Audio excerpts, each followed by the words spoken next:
Bonjour à tous. Aujourd'hui, 2 points à mettre en évidence. Alors, le premier concerne la nomination d'un nouveau membre du Collège central.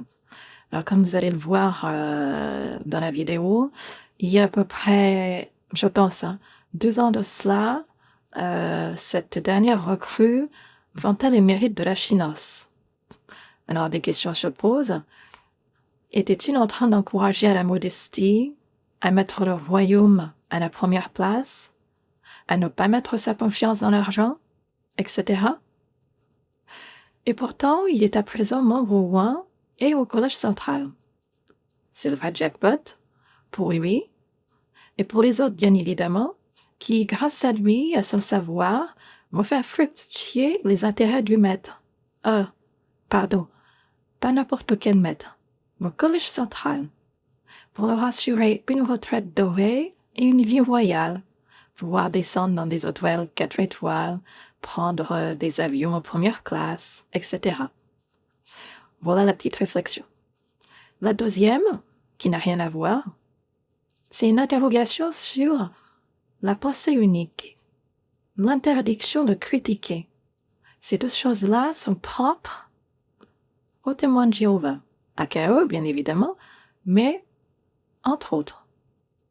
Cela ne vous fait-il pas penser à de sombres périodes de l'histoire, comme le régime nazi par exemple? Eh oui, il faut penser comme les régimes totalitaires et ne pas les critiquer. C'est le principe. Et sinon?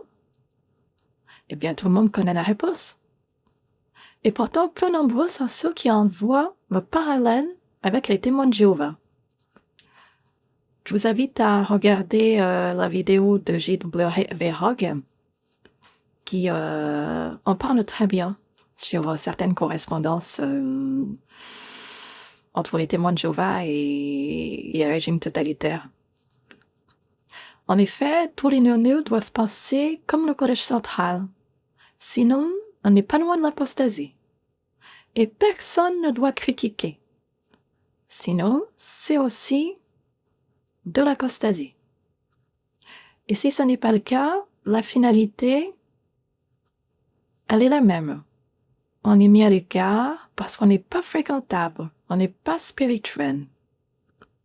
Et sinon, évidemment, on est excommunié. Tout ceci est affligeant, mais surtout non chrétien et bel et bien conforme au régime totalitaire.